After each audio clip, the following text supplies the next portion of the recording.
Hi friends, my name is Kendall Einters or Fizz, and I am leading the Summit Camp Track session number 2 called Surveys, Debriefs, and Notes to Self, Oh My. Let's start this session with some introductions. So like I said, my name is Kendall or Fizz, and I am a senior manager of programs here at Kesem. Prior to my current role as an SMP, I was a program coordinator here at Kesem, and I actually started my Kesem journey, just like you, as a student leader when I was in college at Indiana University, go Hoosiers, where I also served as a counselor, as a coordinator, and as a director at my chapter. And one part of my role currently as a senior manager of programs is to serve on the Hotline 2.0 in the summer. So I've been on Hotline 2.0 for a few years now. And the reason I mention all of this in my introduction of myself is to just give you a little bit of background of why I am leading this session and why I am so passionate about using the data that we have to make data-driven decisions, and especially as it comes to our debriefs and surveys related to camp and our programming. So all of this to say, all of this camp experience, I'm excited to dive in and really help y'all hopefully be able to improve your camp programming for this year and years to come. So let's start with a little bit of some mindset setting. So I know that you may be coming into this session with some preconceived thoughts about what to expect, or if you're going to like it or maybe not. And I am super excited to make this hopefully fun and feel really important and set you up with some takeaways, like I said, that will not only help you improve for this year and have a successful camp this coming summer, but hopefully also the years to come as well. So the breakdown of this session is going to be in a little who, what, when, where, why format. So we will start with our who, and then we will continue on. Hopefully by the end of the session, you'll be able to point to all of the answers to all of those questions in that format. And if not, I haven't done my duty on this training. So hopefully that is what we achieve by the end of this. Let's start with who. Who is responsible for incorporating the learnings from this training into your camp programming and into your year this year?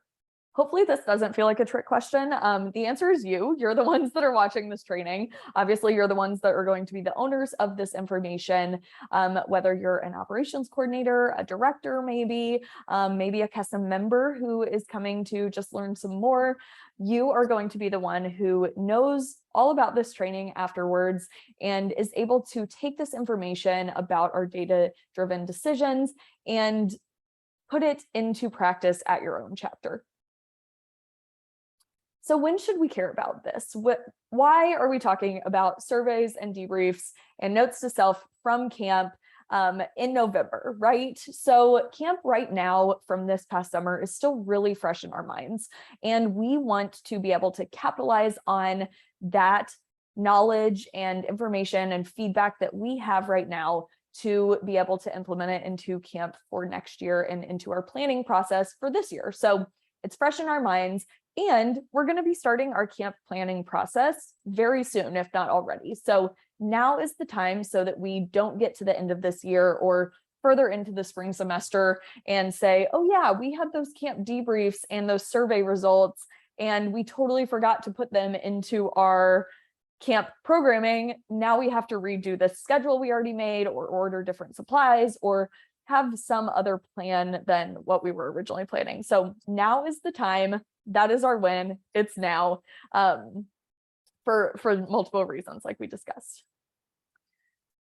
So why are you here? Why is this important? Why do you care about this?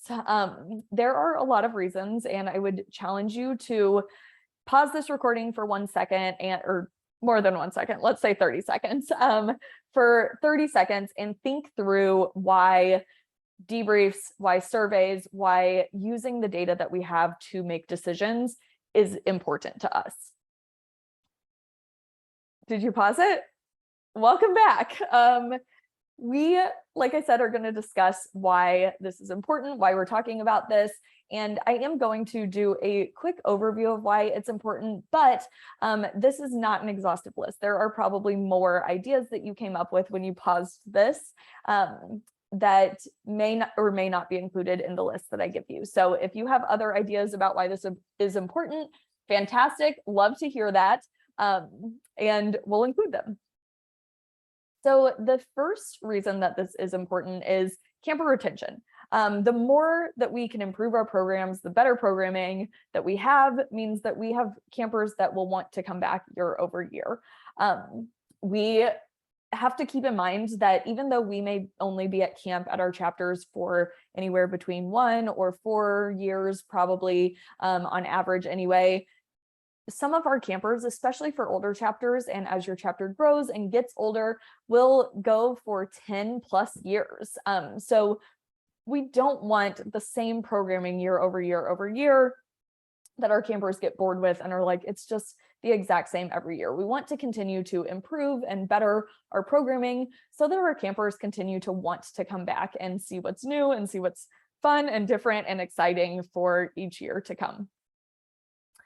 That said, we also want to, like I said, avoid assumptions and base our change to our programming off of data. So data-driven decisions, as you've heard me say a few times, it's hard to say fast, but data-driven decisions. I'll only say it once because I don't think it will go well after that. But that is going to be something that we really want to base all of our decision-making off of. And the good news is that we have this data at our fingertips, right? We have the surveys we're going to talk about, we have camp debriefs, and we can use those to avoid assumptions about what our campers might want or what our families might find convenient or might be applicable to them or what our counselors might think is going to improve programming, and actually be able to base any of the changes that we make off of the facts of the data that we've collected. And overall, our goal is to turn our data into information and information into insight. We want to use the data that we have, like I said, which comes in the form of surveys, of debriefs, and of the notes that you all take during the year and after camp to be able to continue to improve our programming.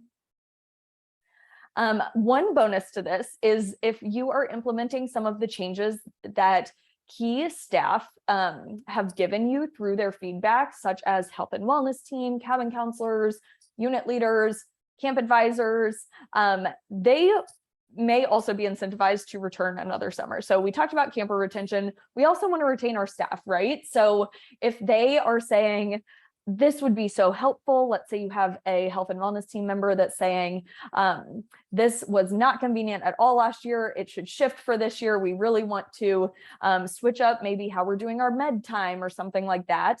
And you take that feedback and actually change your programming to help them and make it feel more efficient for them. They are going to feel really stewarded and really listened to and valued as a member of your community, and hopefully return again, not just this coming year, but hopefully for years to come too. So let's get into the what now. The what is where this information, where this data is coming from. So as I already mentioned, hopefully it doesn't feel like a surprise because I've already said it. There are a few different avenues we get this information. The first one that we're going to talk about are the camp surveys, the post-camp surveys, I should call them. These are surveys that are sent from Camp Kesem national staff and are filled out by campers themselves, if they're old enough, oftentimes with the help of parents, if they're younger campers, by the camper parents, by counselors, by any other camp staff that we have, health and wellness team members, camp advisors.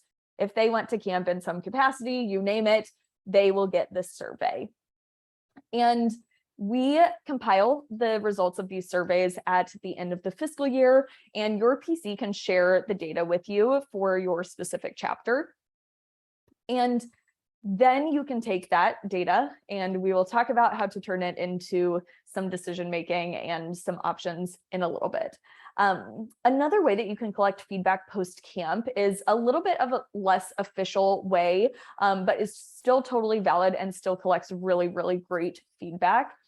And that is through some of the less official channels. So things such as the family Facebook page. Oftentimes, families will just comment on there, make a post after camp, talking about some of the things that they really loved or maybe didn't love so much. And then maybe some other parents are commenting on there saying, yes, agree, yes, yes. Also, my kid said the same thing, yada, yada, yada. And that is feedback, again, that is still going to be useful, even though it's in one of those less official channels than an official survey. Some other avenues of the less official channels of feedback are conversations at checkout. You may overhear campers telling their families some of the things that they loved about the week, maybe some things that they didn't love so much, maybe that you hear them say, I just wish we had more swim time, or we didn't have enough arts and crafts time in our unit, or anything along those lines. And that is also going to be feedback that, again, if you are hearing that, you can kind of keep note of it, write it down so that you don't forget, and we can revisit it and see if it is feedback that we need to implement into our programming for the future. Some other less official channels are just emails that are sent from families that include feedback. Again, oftentimes unsolicited feedback does just come through some of these other areas.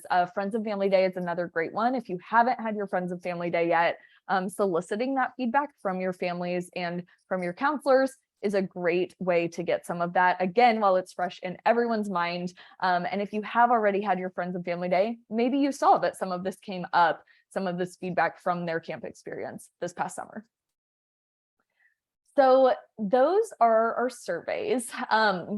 And before we move on to debriefs, I do just want to make a note. And I want you all to think about Yelp or Google reviews or TripAdvisor reviews or Amazon reviews that you see, and answer this question before I give you the answer. What motivates people generally to fill out surveys, to fill out a review, a Google review, to fill out our post-camp survey? What motivates people to provide feedback in any given situation? Before I give you the answer, I will not spoil it. I'm going to read some reviews that I found online that I thought were amusing, and also I think kind of lead us to the answer a little bit. So let's start with a TripAdvisor review that I found of Big Ben, the clock tower. And the review is titled, "It's just a big clock?" ? The review goes, "I don't understand all the hype with this clock. It is literally just a clock. It's going to be a digital one in 30 years anyway. End review, 1 star." Okay, this person was not a fan of Big Ben. If we have any Big Ben fans watching, sorry that this person was really like unamused. Let's read a more positive one. And this one is an Amazon review of a vacuum cleaner filter. I'm not sure what brand. If you need to know, let me know and I will look that up for you. This review is titled, "It works," period. Very straight and to the point. And the review goes, "It's a filter for a vacuum cleaner. It works. It didn't cost much. It fit well. Has my life come to this? I'm now leaving reviews on Amazon for wet, dry vac filters. I remember being young, having dreams, having hopes, having desires for something better. Now this is what I'm doing on Saturday morning." End review, 5 stars. I want to pause and see what it is you think these reviews have in common. Why did people leave these reviews? Also, I think the second one about the vacuum cleaner makes me giggle because I think that they also had this moment that we're talking about of like, why am I leaving this review? And it'll lead us to the answer a little bit. So why do people leave reviews? Think on it. Pause me if you need to, because I'm about to say the answer.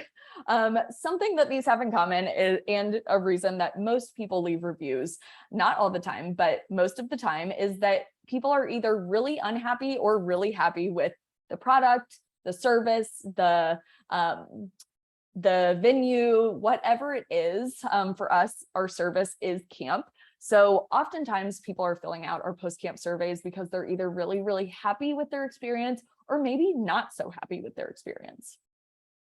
And the reason I bring this up and I read these funny reviews and say all of this about the surveys is that this is just important to keep in mind when we are sorting through the data, right? We want to keep in mind that there may be some really polarizing data that is given to us and feedback that is given to us through these surveys. We may have some fairly negative comments about certain things. We may also have some really, really positive moments that people are really excited about. And that is often because the people that choose to fill these out are feeling one extreme or the other. Again, that's not always the case. There are often people that are in between too, but that is kind of the majority of where we get survey results, not only us, but Google and TripAdvisor and Amazon reviews like we saw as well. So those are our surveys. Let's switch gears a little bit and talk about the debriefs then. So these debriefs are your post-camp debrief, and you can find these in the operations workbook. There should, with an asterisk I'm saying, there should be a link to last year's post-camp debrief in your operations workbook for this year. If you can't find it for this year's, check last year's workbook. There should be a link in there. And this doesn't just go for the past 2 years. This can go for years, many, many years prior, as many years of camp as you've had. There should be a debrief for those years. So if you can't find it in the operations workbook, check your Google Drive, type in Camp 2022 debrief, see if that comes up and yields results for you. If not, talk to your program coordinator. They can also help pull that information, especially from years past for you. But these debriefs are basically filled out at the end of camp, this post-camp debrief. After camp is over, your directors, operations coordinators, and program coordinator usually fill this out either all together or kind of fill it out separately and then go over it all together. There are kind of a few different ways that this information can be filled out by the team. And really what it is kind of a summary of the debriefs that have happened throughout the week. So as your directors and operations coordinators, maybe the admin team, are collecting feedback at staff meetings or after staff meetings, at the very end of the week, they usually have you fill out the survey we just talked about, and maybe also provide feedback in other avenues as well. Once that happens, the team, the directors, and the program coordinator take that information and then kind of sift through it and pull out the themes, summarize it, put it into this post-camp debrief document. So like I said, you should be able to find that and access it. And I would recommend looking at years past as well, not just this past year, but even the years before that. It can be really helpful information to see what has kind of maybe been a theme for years versus what is new information this year. So debriefs and surveys are our what. I know we also have notes to self on here as part of this. Most of the notes to self, I usually talk through being part of the debrief. They usually get kind of lumped into the post-camp debrief. That said, I know that you may be watching this and saying, oh my gosh, I have a note in my phone or on my computer or wherever in my notepad from camp with all of the things that I was thinking throughout camp. This activity was too long. This one was too short. We needed more transition time, et cetera, et cetera. For those notes, if you have them, if your team has them, solicit them from your team again while it's fresh in our minds. I can't say that enough. You can get that information from them. And those are the notes that we can include in these more official channels of feedback as well. So let's get into the how. We have our surveys, we have our debrief, we have the notes from our team. How do we sort through it all? It's a lot of information. It's a lot of feedback. It can feel overwhelming to have to sort through it all. So let's talk through how to really look at it in a way that makes sense and makes it so that you aren't just feeling overwhelmed by this multitude of data and feedback that you are faced with. So where do we start? First, look at everything. So I know that goes a little bit against maybe what I just said of not wanting to feel overwhelmed, but start by looking at everything, and just to get, again, the idea of what maybe are some things that you're seeing repeatedly, what are some things that are standing out to you. Just want to get that full picture of the data that you have. Compare it to previous years. Again, I already kind of talked about this, but see if there are themes that have happened throughout multiple years, if there are things that maybe are just new this year that you haven't heard in the feedback prior. And a note with this one too is to include any during the year feedback that comes your way too. So again, if you're getting feedback right now about camp this past year, and that is something that you don't have prior to this, go ahead and include that. And also know that there's okay to be a stopping point with that. So if in the spring semester your camp schedule is already planned and someone says, oh, I actually have some feedback about this, that may not be the time to change it. Maybe that is something that we keep kind of in our back pocket to be able to incorporate a little bit later, maybe next year. So just a note on that one. And like I mentioned, if you haven't had Friends and Family Day yet, solicit feedback from both your counselors and your camper families during that about camp this past year. It's a great time to get that in-person, face-to-face feedback from them and be able to use that data. So once we get all of the data, we are going to start pulling out some themes and also pull out some outliers. So I have mentioned the word theme a few times already. This is something that we're going to continue to see coming up in multiple places, or maybe from multiple people. Maybe it is something that 9 out of the 10 people that filled out your post-camp survey are saying the same thing. We're going to consider that a theme. It seems to be a standardized feeling amongst many people and maybe many groups. That, on the other hand, we're going to talk about an outlier. So an outlier is something that is maybe mentioned only by one person, or it's very specific to their one individual experience. Maybe it is specific to like a certain unit. Maybe you're hearing this from like many people from the same unit, and we can kind of pull that out in a different way. So just because something feels like an outlier, if it's just one person saying it, it doesn't mean it's irrelevant at all. It may just mean that we need to use that feedback a little bit differently too. Sometimes there may be outliers that come from certain constituents that don't know all of the inner workings of the chapter or of camp, and it feels a little bit less relevant to use because it's actually going against kind of what maybe the guidelines are or what the best practices are. So sometimes you may not use outliers, but sometimes you are still going to. So as you go through that, just kind of sorting through, and we'll talk about some tips and tricks on how to know if you use it or not here in this next section too. So just separating those, the themes, we're probably going to use a lot more of. The outliers, sometimes we have to ask ourselves some additional questions before we can. So what questions do we ask ourselves? A list of questions to kind of get you started to think on, do we make this change based on this data, or do we use this data? Maybe it's not a change. Do we just use this data or not? First question, do we as a team, as a chapter, and also in conjunction with your program coordinator, do we agree with this data? Do we agree that this change is necessary, if it is a change or a shift? Is it something that we are all on board with? What is the lift on the team to change this? Will it cost your team a lot of additional time, or maybe bandwidth that we just can't provide right now? Maybe ask yourself that. What is the cost of this data feedback or maybe a change? Would it be within budget? There may be some feedback in the camp survey that a parent wants you to have your next camp session at the Ritz Hotel. Okay, well, that first of all would be super rogue feedback.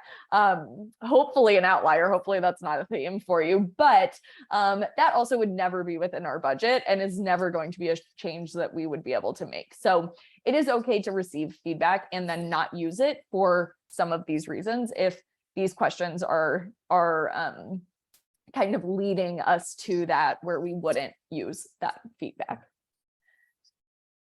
Back to the questions. Is it something we could realistically change this year? Do we have the time to change it? Do we have the bandwidth, like I said before? Maybe we do want to consider this feedback or this data or this change in the future, but maybe this year just isn't the year. That is okay too. Is this something that many people are asking for, or just one person? Is it a theme or is it an outlier? Does this lead to our overall mission and our overall goals? Again, if we are kind of shifting, maybe there is data and feedback that is saying we should serve kids with a sibling with cancer. We have gotten that feedback before, and that isn't aligned with our mission to serve kids who have a parent or guardian affected by cancer at this time in the organization. So that is a good example of feedback where that actually isn't leading to our mission and isn't something that we would be able to implement and change this year.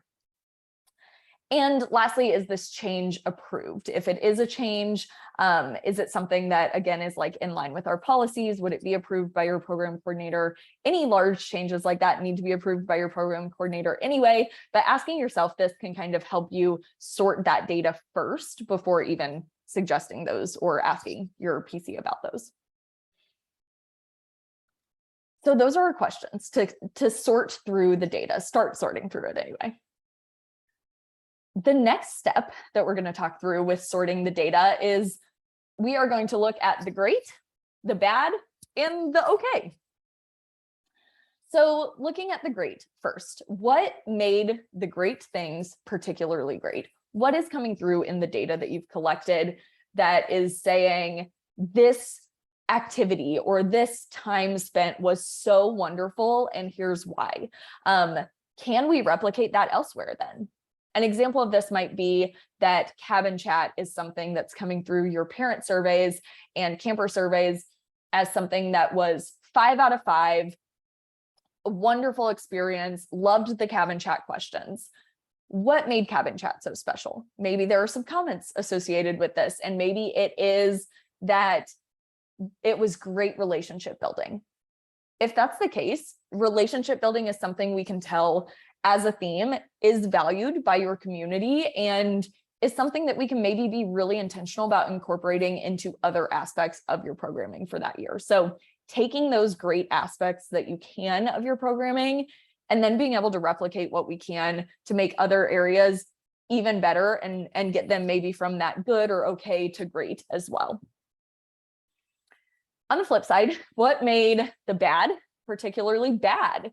And what can we shift to make it better? Again, we'll go back up to those questions that we were just talking about. So as long as those are aligned and saying, yeah, we could shift this. Yeah, it makes sense to shift this. What is it that we're shifting then? An example of this might be that you're getting a theme from your data of many parents, or let's say campers, saying there was not enough time spent on a specific activity. Maybe it's swimming, we'll say. Not enough time spent swimming, would have liked a lot more time to swim. I gave it 1 out of 5 stars because we just didn't have enough time. Maybe that the timing is what made it bad. Maybe it's not the swimming. Maybe we don't need to switch out swimming as an activity. It sounds like we actually maybe need to have more of that. We don't need to fully revamp the whole schedule. We just need to make a little shift. Maybe we extend swimming time from 40 minutes that you had this past year to 1 hour and 20 minutes this next year. So those are some little tiny shifts that can make some of those bad things that felt like not great. Maybe you're getting, again, a lot of feedback that they just weren't the best, and shifts them really easily to make them something that actually is going to turn into a positive. Maybe it moves it all the way from the bad category up to the great category. That'd be amazing. So then lastly, what do we do with the okay? We're talking about the great, the bad, and the okay things. The things that are just like fine. They get average scores. Maybe it's a 3 out of 5 on your post-camp surveys. And the feedback's like, they were okay. They weren't great. They weren't bad. They didn't stand out to me. Maybe those are the things that we leave for now. Maybe we don't put our energy into trying to make those so much better or shifting them because we want to put more of our energy into the bad things to make those better. Or maybe we add it to a parking lot, or kind of like our back pocket, keep it on our radar for a future change. Maybe we evaluate it later in the spring semester and say, can we change it now? If we don't feel like we can at this current moment in the fall, maybe in the spring semester, we'll have some more volunteers or a little bit more bandwidth that we say, actually, we could revisit that feedback and maybe make some of those shifts at this point. You can't change everything at once. And that is totally okay. That is to be expected. And you have to work within your limits. Like I mentioned, some of those questions, there may be feedback that you get that you just can't do now or maybe ever. And that is okay too. Those limits, like we talked about, maybe time, maybe your bandwidth, maybe your budget. There's so many, and they come from those questions up above we talked about. And lastly, with that, being mindful of who is asking for the shifts, who is providing the feedback, who is giving you this data. I know at the very beginning of the session, I mentioned some of those key stakeholders, like a health and wellness team member, a camp advisor, someone who we're saying we want to have them return. We want the health and wellness team members to return. Do we maybe put some of their feedback and value that feedback really highly if we can make some of the shifts to make them happy and incentivize them returning and retaining that staff? For example, or another example, I guess that was an example, but another example of being mindful of who is asking for this or who is providing this feedback. Let's say you get some feedback in your post-camp survey or in another channel of feedback, and it's from an advisory board member who was there for Visitors Day. They were there for a few hours, but they didn't see the rest of the camp. Their feedback may be so specific to that it may be considered an outlier. It may be so specific to their 3 hours that they were there for Visitors Day that it really actually isn't something that is telling for your whole week of camp or your all of the days of camp that you had. On the flip side, maybe it's feedback from a camper family that has been coming to camp for years. And that is something that we want to say, oh, they have a lot of experience. They've seen a lot of days of camp and they're providing this feedback. That may be something where we weigh that a little bit differently too. So keeping in mind who it's coming from. With that, kind of the follow-up next step to that is if you don't plan to implement the change, or you can't, which again is totally fine. There are going to be things that we can't change. And especially if it's something that did get overwhelming feedback or was a theme, and we're just saying we just can't do it this year for whatever that reason is, we want to make a plan to circle back to our constituents and give them some information about why that change isn't happening. That way they feel like their feedback's going somewhere. It is the worst feeling to feel like you've given feedback or input on something, or especially when it's been solicited through a survey or a debrief or something along those lines, and you've given that and then you feel like it goes nowhere. Nothing changes. It's the same the next year. Why did I even waste my time filling out this survey? That doesn't feel great, and we want to value our constituents. We want to make them feel like their feedback is being heard, because it is. If you're sorting through all of this and following the steps we already talked about, then it is being heard. It just may not be something that is feasible or is realistic to implement right now. And so we want to be able to communicate that to them and communicate the why behind it. And that's totally fine to communicate. We can't have camp at the Ritz this summer because of budgetary constraints. That is absolutely fine. And then they know that you've at least received that feedback, have sorted through it, and have used that again to make a data-driven decision about how you're going to proceed. And like I mentioned, having those key constituents feel heard will help retain them, whether it's a health and wellness team member, whether it's an advisory board member. We would love to make the changes when we can. We want to honor that feedback, but we also may not be able to, so explaining that why. Thanking them for their feedback, thanking them for participating in that process that we have, summarizing what you've learned from the feedback, and then letting them know what your next steps are, whether it is moving forward or not moving forward in the way that they have requested. So to wrap us up, I'm going to share a quote from one of my favorites, Brene Brown, which you all have probably heard. Brene Brown, she has some specials on Netflix, some books, and she has a quote that is, "Maybe stories are just data with a soul." And I know you're probably like rolling your eyes. Stories are just data with a soul. It sounds so like, ooh, but storytelling and soul and all of that are not something that's lacking in the camp world, in the Kesem world. I love getting the chance to talk to student leaders like yourself, and hear the stories from camp and feel the soul and feel your passion for all of the things that you're doing. And so that is something that we're not short of, right? So if we can give the data that we have some soul, transform it into these stories, this data that we're collecting through our surveys, through our debriefs, and really shifting it so that it is the story to tell. It is the way that we are improving and growing our programming year over year.